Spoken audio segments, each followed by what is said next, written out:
여러분들과 함께 읽은 이 사도행전 11장 19절부터 26절에 있는 말씀 가지고 안디옥 교회를 본받자라고 하는 제목으로 함께 은혜를 나누려고 합니다.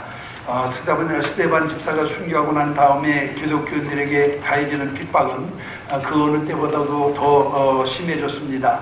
그래서 많은 성도들이 이 무서운 박해를 피하기 위해서 사방으로 흩어지게 되었는데, 이때 흩어진 사람들이 베니게와 구브로 등지에 다니면서 하나님의 복음을 전파하게 되었고, 그 중에 구브로와 구레네 사람 몇 사람이 안디옥에 가서 또한 복음을 전하게 되어서 그곳에서 하나님의 은혜로 많은 영혼들이 이와 같은 예수를 믿게 됨으로 말미암아 세워진 교회가 바로 이 안디옥 교회입니다.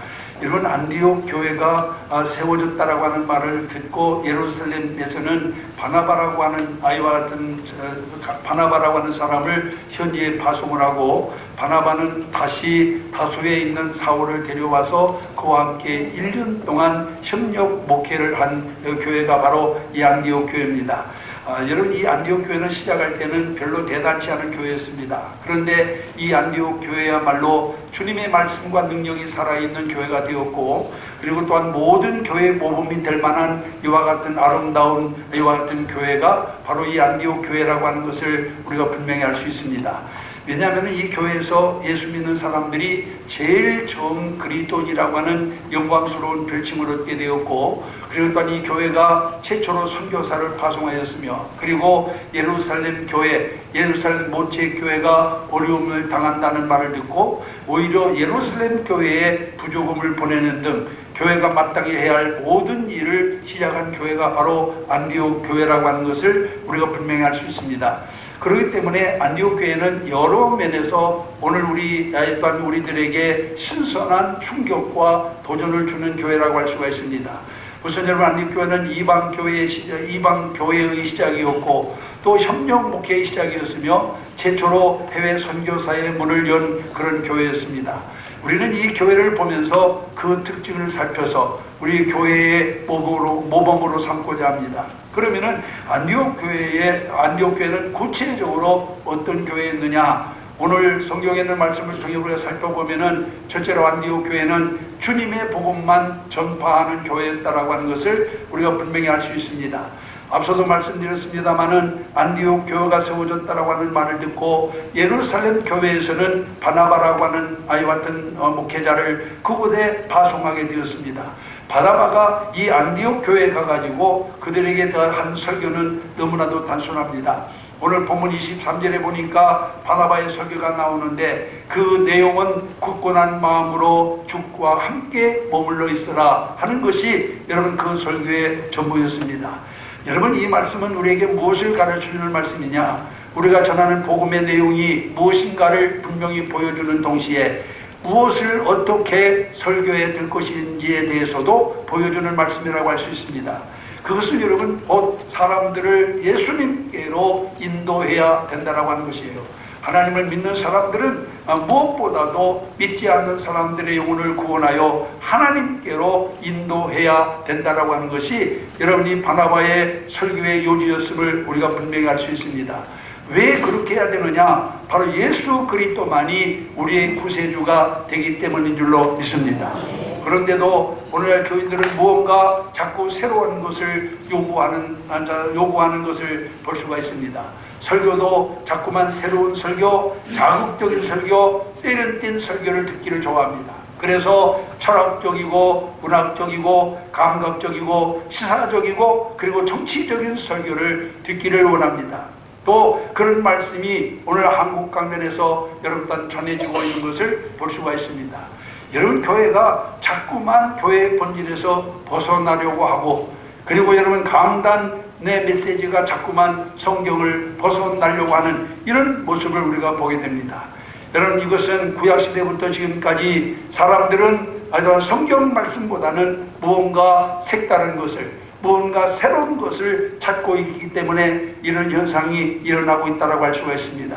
복음보다는 복음처럼 생긴 것을 좋아했고, 하나님의 요구에 맞는 것보다는 사람들의 비유에 맞는 것을 좋아했습니다. 여러분, 선지자들도 하나님의 말씀을 바로 전하는 선지자들은 많은 박해와 시련을 당해야만 했습니다. 그리고 권력자들로부터 여러분 또한 그들이 큰 어려움을 당하게 되었습니다. 그런데 거짓 평화, 거짓 축복, 거짓 복음을 전하는 이와 같은 거짓 선지자들은 오히려 영화를 누리고 많은 사람들로부터 여러분 또한 그들이 환영을 받은 것을 볼 수가 있어요. 이건 여러분 또한 우리가 구약시대 때부터 전해내는 것입니다. 오늘날도 하나님의 순수한 복음을 듣기를 원하는 사람보다는 오히려 앞서도 말씀드린 것처럼 복음처럼 생긴 것, 자기를 기쁘게 하고 자기에게 의와 어떤 좋은 말만 해주는 이런 설교를 듣기를 많은 사람들이 원하고 있는 것을 보게 됩니다. 오히려 선지자적 설교를 하게 되면은 여러분 은혜가 되지 않는다라고, 또한 목사가 자기를 나이와 또한 친다라고 이렇게 생각하면서 시험에 드는 성도들이 점점 늘어나고 있는 그런 실정입니다. 여러분, 진실한 설교는 하나님의 말씀을 내가 듣기 싫어도 들어야 됩니다.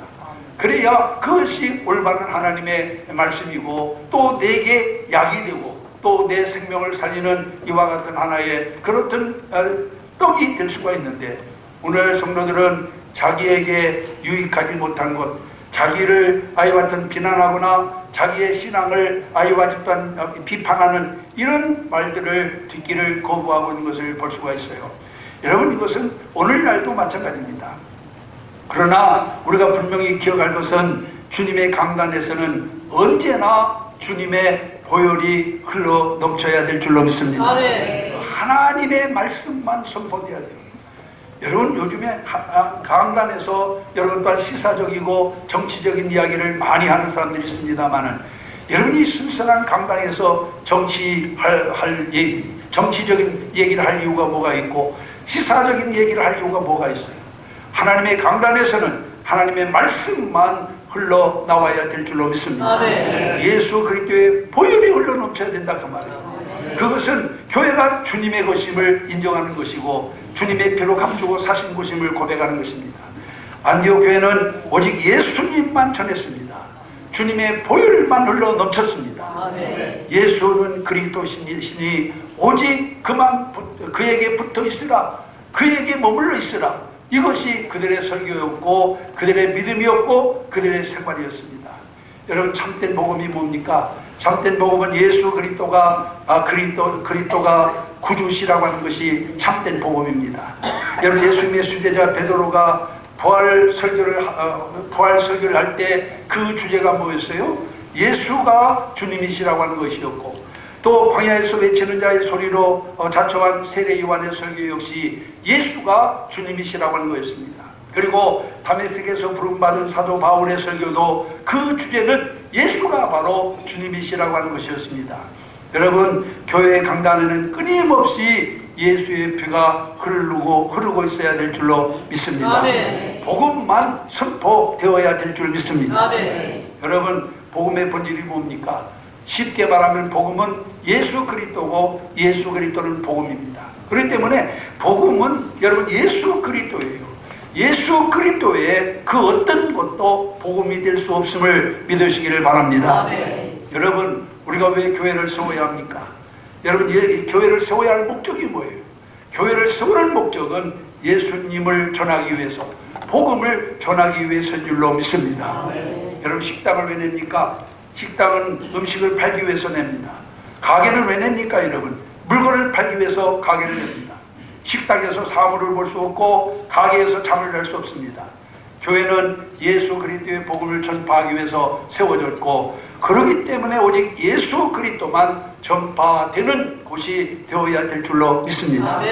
이것을 위해서 우리 교회가 세워졌고, 또 이것을 위해서 여러분들이 하나님께로부터 부름을 받은 것을 믿으시기를 바랍니다.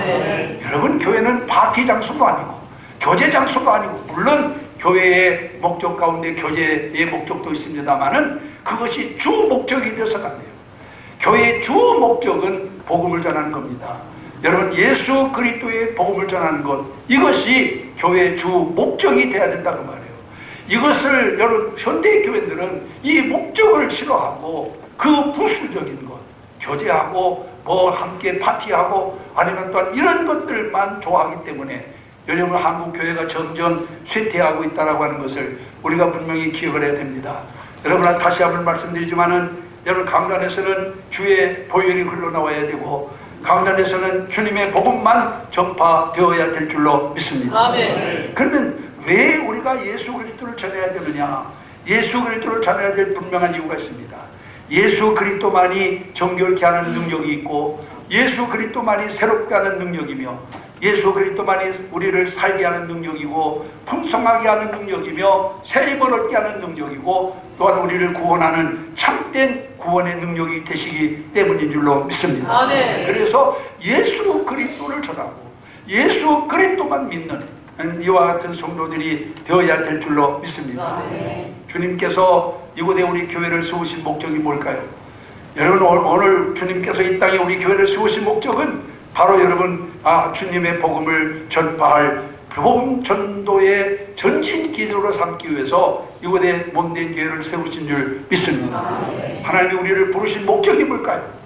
여러분 예수 믿고 축복받아서 뭐 사업도 잘 되고 건강하고 이건 부수적인 것이고 궁극적인 목적은 우리가 이 복음을 다른 사람에게 전하게 하기 위해서 먼저 우리를 부르신 것을 믿으시기를 바랍니다. 아멘. 그래서 교회가 다른 걸 다 해도 구제하고 아니면 친교하고 아니면 서로 사랑하고 별짓을 다 해도 전도하지 못하면 그것은 교회가 아니에요. 여러분 우리 교회의 주된 목적은 하나님의 복음을 전하는 데 있습니다. 성도도 마찬가지예요.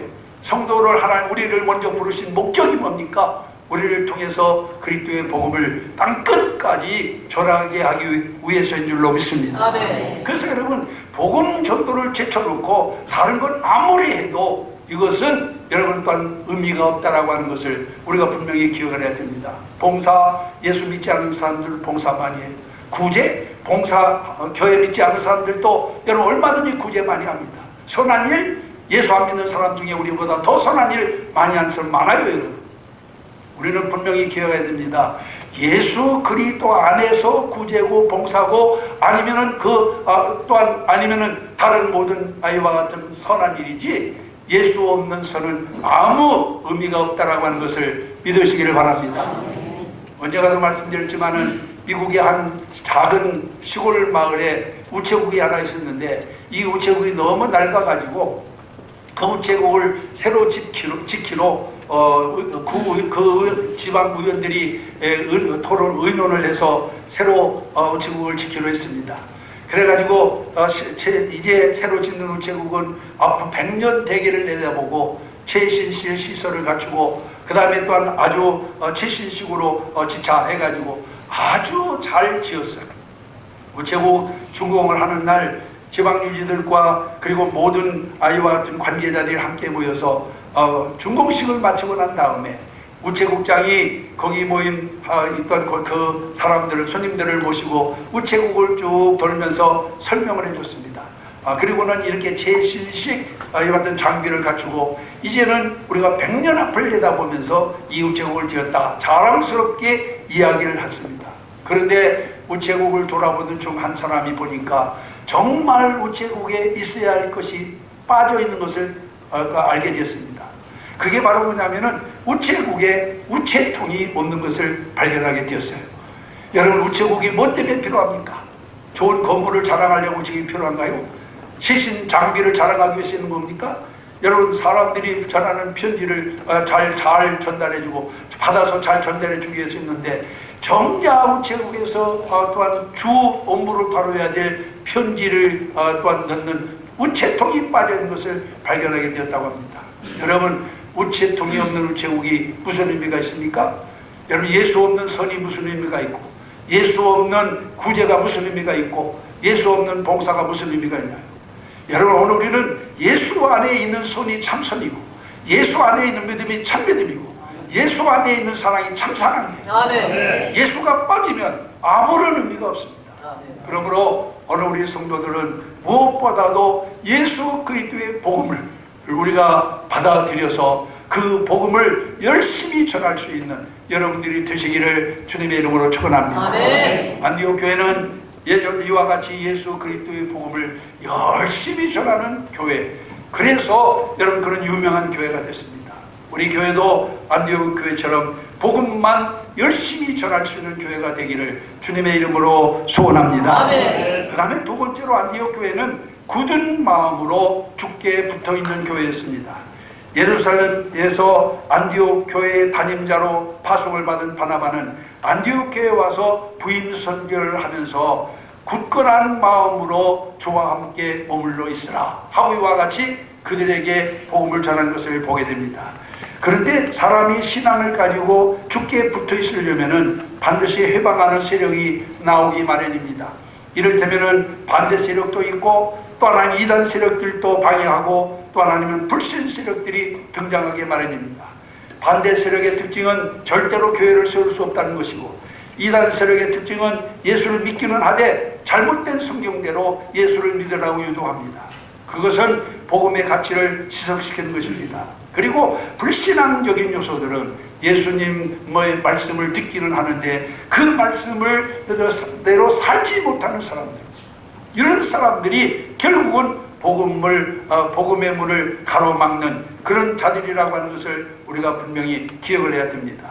여러분, 오늘 예수님이 세상에 오셨을 때에도 여러분 예수님께서 여러분 제자를 세우기도 전에 믿는 자가 생기기도 전에 제일 먼저 예수님께 와서 해방을 놓은 자가 누구냐? 바로 마귀였습니다.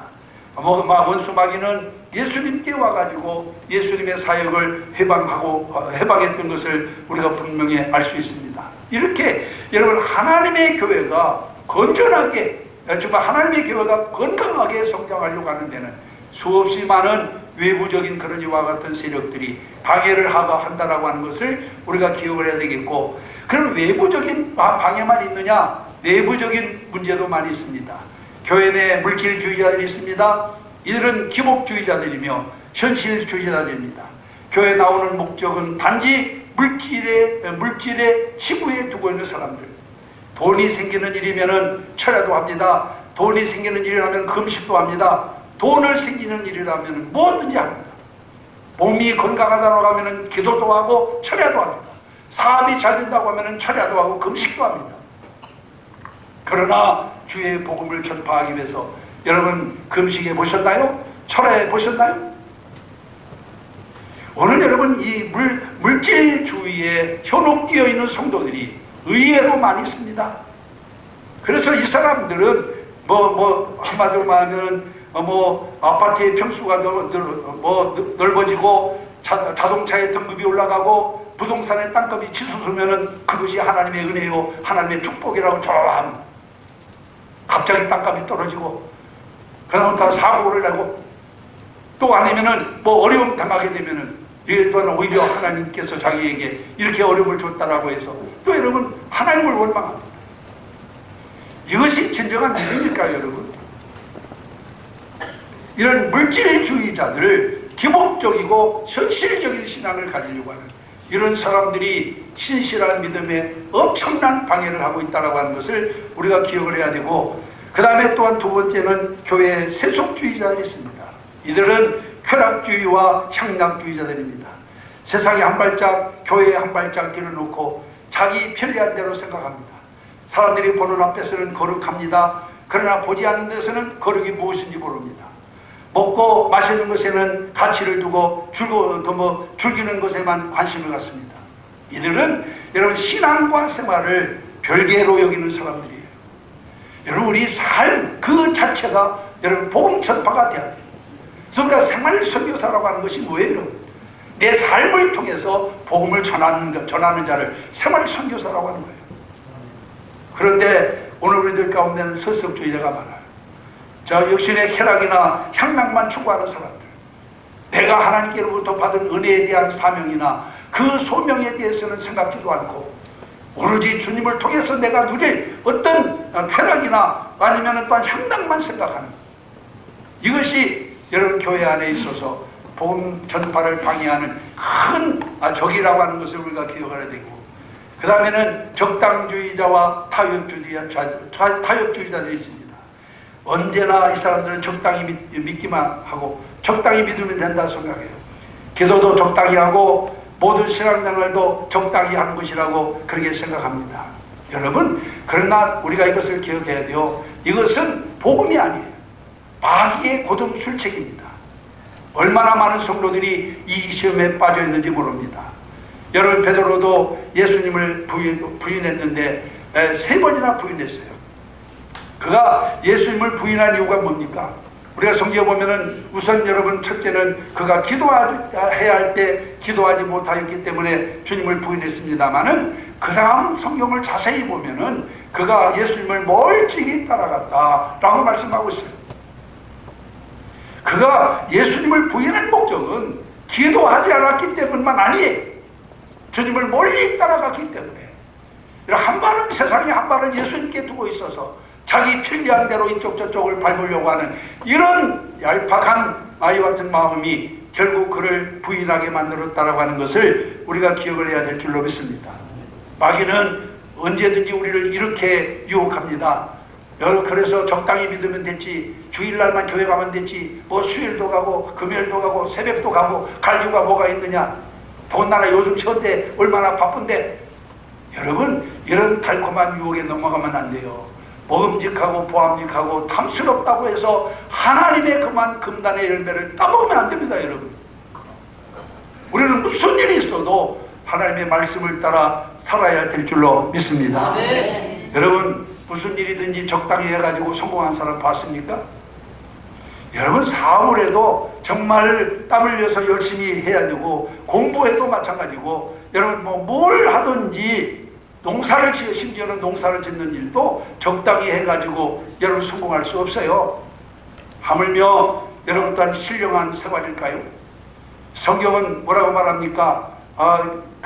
이 상을 얻기 위해서 너희도 열심히 다름질하라. 운동장에서 다름질하는 사람들이 다 달아날지라도 상을 얻는 사람이 하나인 줄 알지 못하느냐? 너희도 이 상을 얻기 위해서 열심히 다름질하라. 할렐루야. 아멘. 여러분, 열심을 내야 됩니다. 아멘. 적당히 해가지고 하나님 은혜 받습니까? 하나님의 축복 받나요?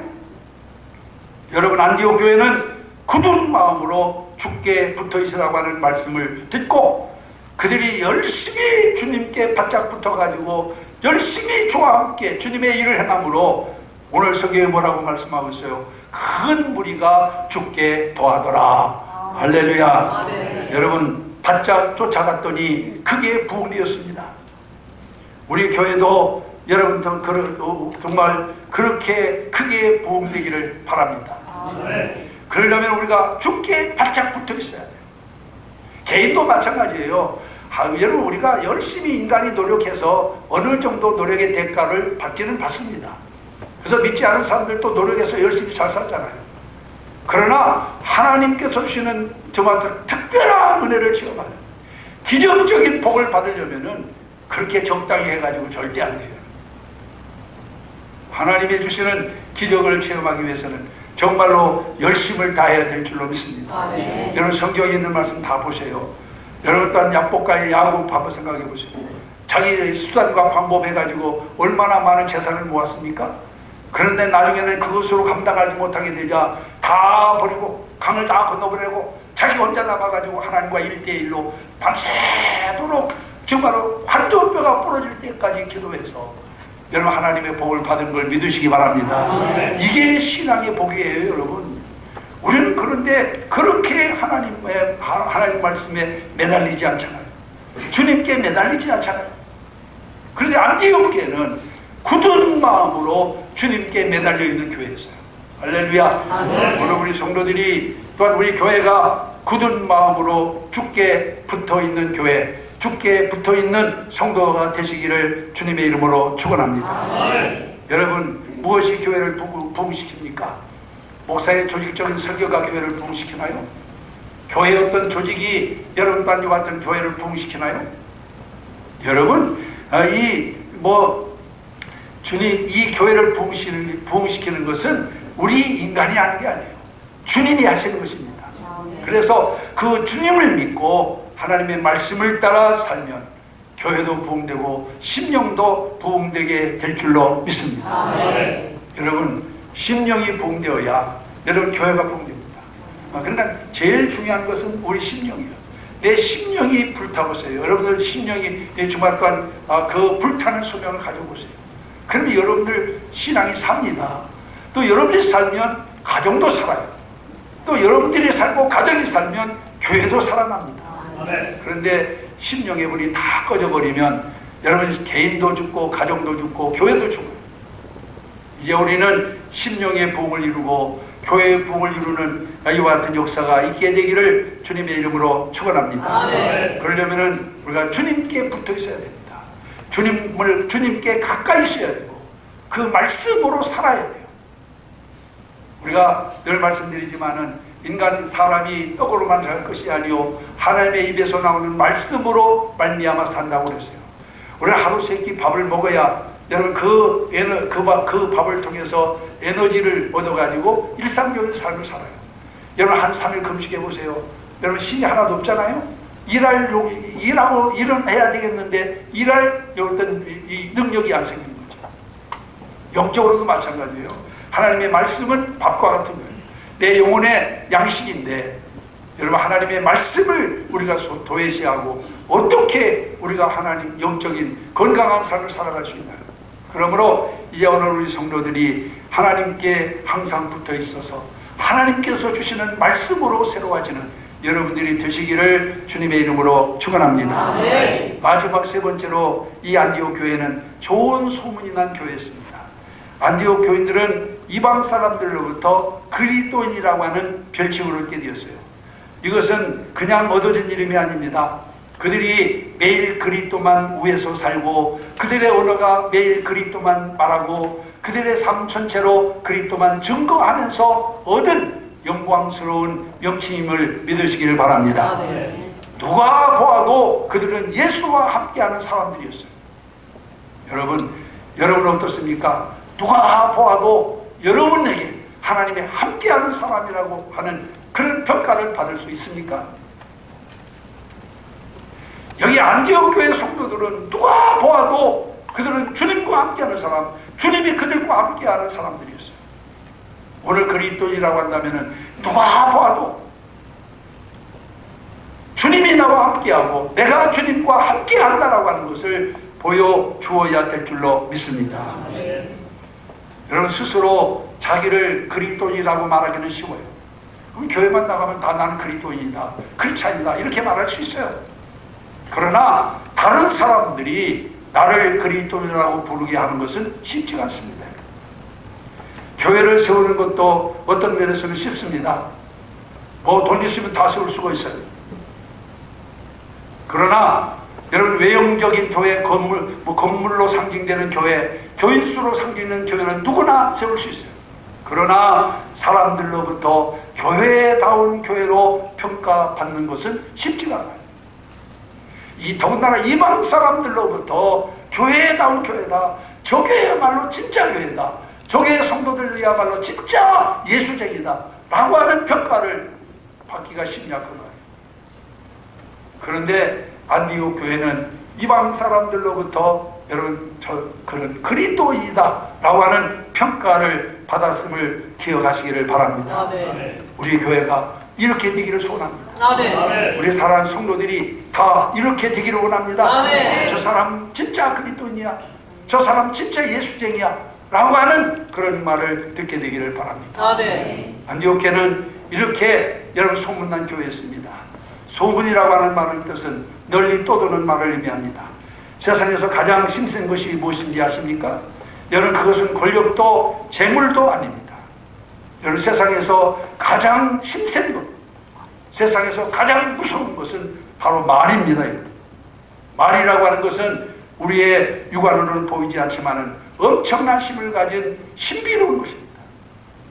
우리 입에서 나오는 말이 때로는 사람을 죽이기도 하고 또 때로는 사람을 살리기도 합니다.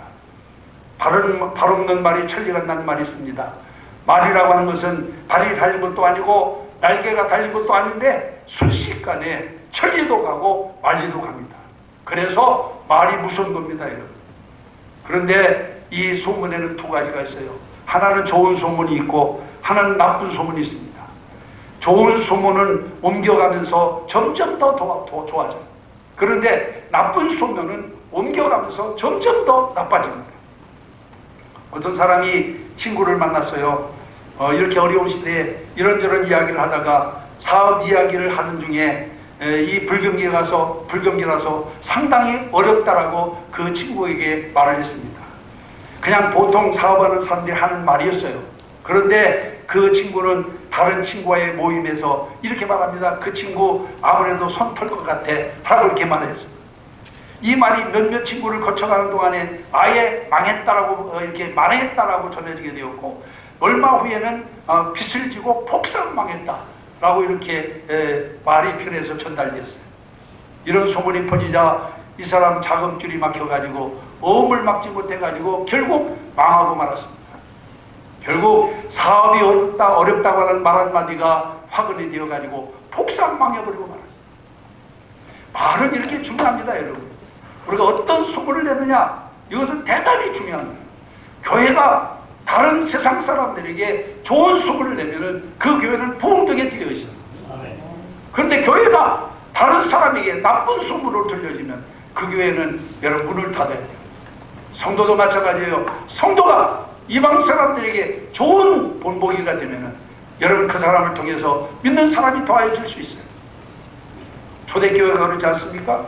그러나 나쁜 소문이 내 주체가 되면은 여러분 그 사람을 통해서 아무도 어여서까지 주께로 나올 수 없게 되는 겁니다.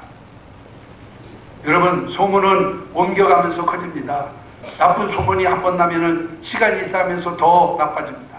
그러나 좋은 소문이 나기 시작하면은 시간이 갈수록 점점 더 좋은 소문이 될 줄로 믿습니다. 네. 그래서 사람이 모여들고 그 다음에 많은 사람들이 따르게 되는 겁니다. 여러분, 제가 얼마 전에 오래됐습니다만은 양평 막국수가 그렇게 맛있다고 그래가지고 강원도를 갔다 오다가 일부러 이쪽으로 오지 않고 그쪽으로 오다가 양평 이 막국수 집을 가보았어요. 그런데 이 집은 이 큰 길에서 경춘 도로에서 한참이나 더 들어가서 아주 시골에 있는 곳, 집도 옛날 집, 기와집, 옛날 집인데 이걸 방을 다 터가지고 거기서 장사를 하는데 막 사람들이 얼마나 많은지 그래서 한참이나 기다렸다가 막국수 한 그릇 먹었는데 저는 그 막국수가 맛이 있는 건지 맛없는 건지는 잘 모르겠습니다만은 어쨌든 그래요. 그래서 얼마 뒤에 1년 뒤에도 한번 또 갔어요.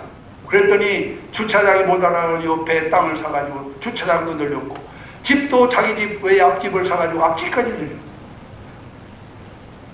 여러분, 막국수 집도 소문이 잘 나니까 거기 가보니까 차들이 그때는 요즘은 뭐 간판에 이 자동차 번호판에 서울이라고 하는 거 어느 지역이 표시해 않습니다만은 그때 가보니까 막 서울 차들이 줄비해. 춘천 닭갈비집도 가봤어요. 우리 아들이 휴가 가면서 유명한 집이 있다고 해서 한번 갔는데 번호표를 받아가지고 40분 기다려서 닭갈비 하나 먹는데 먹어봤는데 우리 집에서는 닭갈비나 그 닭갈비나 별로 맛있는 줄 모르겠는데 여러분, 사람이 줄이 얼마나 많이 섰는지 제가 40분을 기다려서 먹었다는 거예요. 여러분, 은식정도 소문이 나니까 별 볼 일 없는데도 불구하고 그렇게 장사진을 이루는데 생명의 복음이 전파되는 교회가 좋은 소문 한번 나보세요. 우리 이 자리가 앉을 자리가 없게 될 줄 믿습니다. 네. 여러분, 그거 여러분 생각하면 마음이 설레지 않아요? 그러면 어떻게 되겠어요? 좋은 소문만 내면 되는 거야. 야, 우리 교회 와봐. 우리 교회 진짜 은혜스러워. 우리 목사님 설교 한번 들어봐. 진짜 은혜스러워. 여러분 소문 좀 내고 다니세요. 여러분만 듣고 말 것이 아니라. 그리고 뭐 어디 소문 낼 것이 목사 설교뿐입니까, 여러분? 우리 교회 사람들은 다 미인이고 미남이야. 막 이렇게 좀 소문 좀 잘 돼서 쓸데없이 교회 불평이 나고 원망이 나고 믿지 않는 사람 붙들고 그냥 교회 험담이 나고 이래가지고 여러분 집안꼴이 되겠냐는 말이죠. 우리는 이제 원망 불평은 버리고 여러분 우리가 감사와 찬양만 해야 돼요.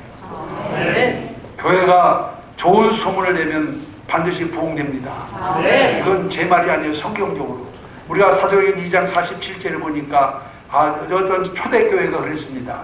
하나님을 찬미하며 또 온 백성에게 칭송을 받으니 주께서 구원받는 사람을 날마다 더하게 하시니라. 아멘. 또 데살로니가전서 1장 8절에 보니까 데살로니가 교회도 그랬습니다. 주의 말씀이 너에게로부터 마게도냐와 아가야만 들릴 뿐 아니라 하나님을 향하는 너희 믿음의 소문이 각처에 퍼진지라.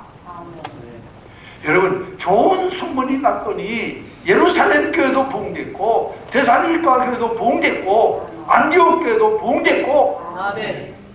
우리 교회도 여러분 이렇게 소문난 교회가 되기를 바랍니다. 아멘. 오늘 2부 예배에 참석하신 사랑하는 성도 여러분, 교회는 그 위치가 어디에 있느냐, 그 구성원이 누구냐에 따라서 하나님이 축복해 주시는 것이 아닙니다. 우리는 때때로 교회를 세우면서